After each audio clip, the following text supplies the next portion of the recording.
Este es un paciente en la cuarta década de la vida que acude por dolor y limitación en los movimientos del hombro. En la nota de referencia nos indican sospecha de pinzamiento subacromial y lesión del tendón supraespinoso. Como sabemos, el tendón del supraespinoso, que es este de aquí, es el tendón que corresponde con el músculo supraespinoso y que en conjunto con los músculos subescapular, que es este, el infraespinoso, que es este, y el redondo menor, que es este, van a conformar lo que es el grupo de músculos del manguito rotador, que se van a encargar de la limitación del movimiento y así como de el movimiento y estabilización del hombro, que sería la articulación en esta área de aquí, que comprende la articulación glenohumeral y la articulación acromioclavicular con todas las estructuras tendinosas y ligamentarias correspondientes. Entonces, cuando estamos nosotros sospechando o cuando nos envían sospecha de pinzamiento subacromial, lo primero que debemos de evaluar es el acromion, que es este.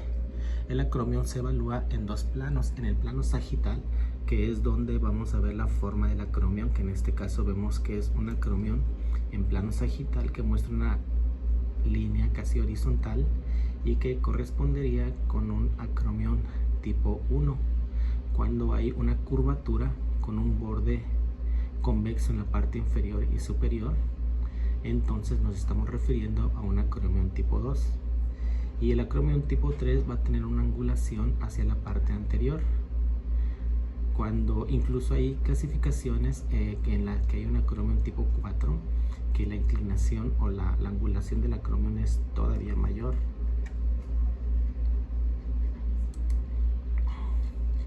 Es todavía mayor y se puede clasificar de esa forma. Esa es la clasificación de Vigliani. Entonces, esas formas son importantes porque debido a la forma que tiene el acromion puede condicionar disminución del espacio subacromial. El espacio subacromial se podría medir en el plano sagital para evaluar la distancia articular que existe en ese espacio, la distancia que existe en ese espacio donde va a transcurrir el tendón del supraespinoso. Y en el plano coronal, que es donde habitualmente lo mido, buscamos la parte donde esté más estrecho el espacio y ahí hacemos la medición, que en este caso es de 9 milímetros. Lo normal es que sea de 8 milímetros o mayor, y en este caso es de 9, entonces es normal. Eso indica que hay un buen espacio para que el tendón del supraespinoso se movilice y se contraiga aquí. El tendón, cuando se contrae, va a jalar el húmero y el húmero va a tener un movimiento hacia arriba, lo va a elevar, que es un movimiento que le llamamos movimiento en aducción, que es un movimiento en el que se abre el ángulo inferior y se extiende el brazo. Al hacer eso, el tendón del supraespinoso y el músculo se contraen, el músculo se contrae y el tendón se retrae y se jala y hace este movimiento. Así lo eleva y así lo baja, así lo eleva y así lo baja, entonces siempre lo va a estar haciendo el movimiento. Es por eso que este espacio siempre tiene que ser adecuado para que no irrite al tendón. Cuando está disminuido se le llama disminución del espacio, y esto se le conoce como pinzamiento subacromial, porque el tendón se pinza entre las estructuras óseas del acromion y la cabeza humeral, y este pinzamiento produce irritación inflamatoria que a lo largo del tiempo puede llegar incluso a romperlo. La otra característica del acromion se evalúa en el plano coronal midiendo el ángulo, que es un ángulo que va a estar entre la superficie articular de la glenoides y el borde inferior del acromion, que en este caso tenemos un ángulo de 78 grados. Lo normal es un ángulo mayor de 75 grados, que en este caso es normal. Entonces tenemos un ángulo de inclinación y un espacio normal en un acromion tipo 1 que no reúnen requisitos para producir pinzamiento subacromial. El tendón del supraespinoso es este, y aquí lo podemos ver muy bien con los bordes. Puede ser borde superficial o borde profundo, o este también se le llama borde articular. Aquí es muy importante evaluar la inserción humeral, porque en la inserción humeral puede haber desgarros o rupturas y producir las alteraciones. Toda esta patología se puede relacionar con antecedentes traumáticos o antecedentes degenerativos o anomalías en la forma y posición de las estructuras óseas. Entonces aquí vemos que el tendón no tiene alteración, podríamos decir que tiene pocos cambios inflamatorios, una tendinitis leve, pero no vemos defectos de continuidad. Entonces, cuando eso pasa, debemos de poner mucha atención en la evaluación del resto de estructuras para ver si la limitación y el dolor puede ser por otras causas. Puede ser por una lesión de los otros tendones, que en este caso, como podemos ver, este es el tendón de subescapular. Aquí lo vemos discretamente plegados porque el brazo muestra una discreta rotación interna. Este es el canal bicipital, lo deberíamos de ver más o menos por aquí.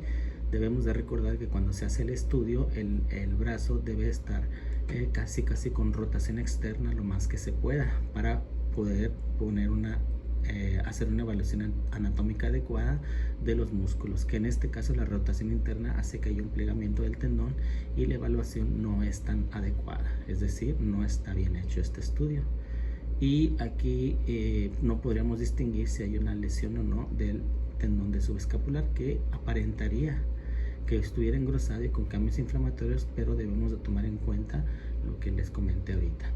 Este sería el tendón del infraespinoso, que también se ve normal, no tiene alteraciones, y el tendón del redondo menor.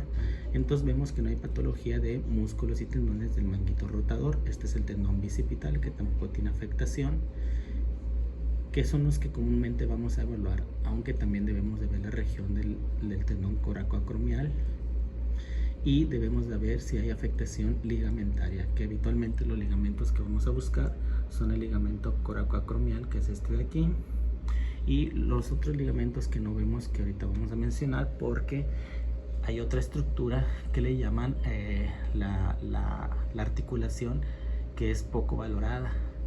Muchas veces esta articulación puede producir patología que produzca dolor y limitación del hombro, y puede imitar algunos de los síntomas que se van a producir cuando hay alteraciones del manguito rotador. Estamos refiriéndonos a la articulación acromioclavicular. En la articulación acromioclavicular sabemos que hay un borde distal de la clavícula que se va a articular con el borde medial del acromion, que es este. Y habitualmente la articulación acromioclavicular debe tener una relación horizontal entre las superficies articulares, con una distancia articular menor de 5 milímetros. Y la cápsula articular que la rodea pues debe de tener una cantidad leve de líquido sinovial para producir la lubricación y el movimiento de esta articulación.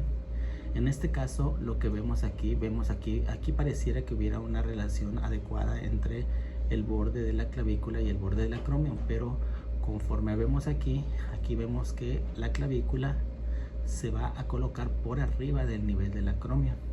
Esto es anormal, ¿sí? Esta es una posición cefálica o por arriba de la superficie articular del acromion. En el plano axial, ese hallazgo lo vamos a evaluar,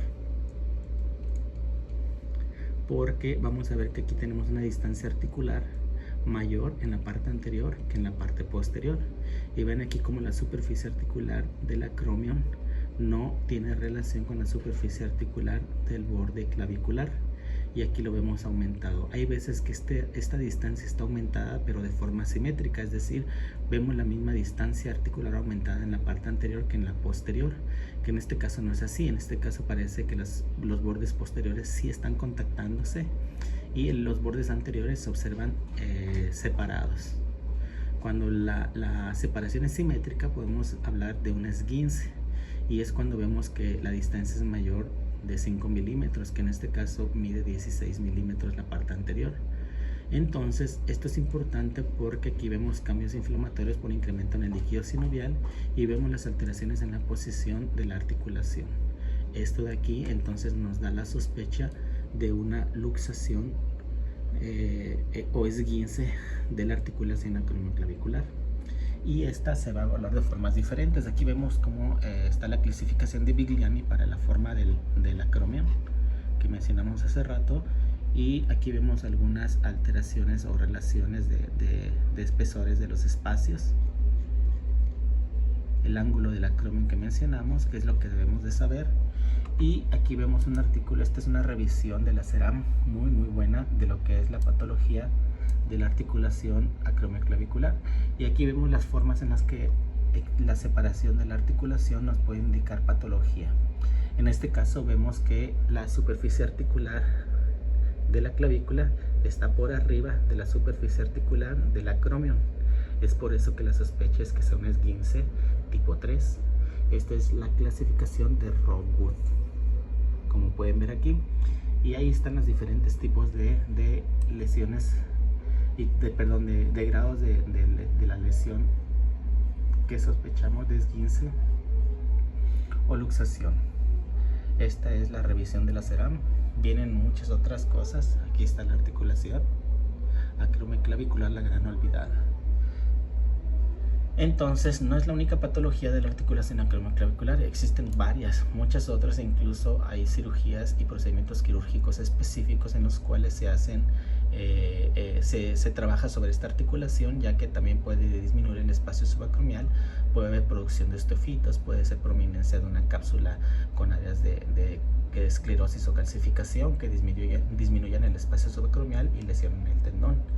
O puede ser fractura, luxaciones, tumores, etcétera, ¿no? Ahí sí hay patología, y siempre tenemos que recordar que esta articulación también puede producirnos los mismos síntomas de un pinzamiento subacromial o alteraciones del movimiento o limitaciones del hombro.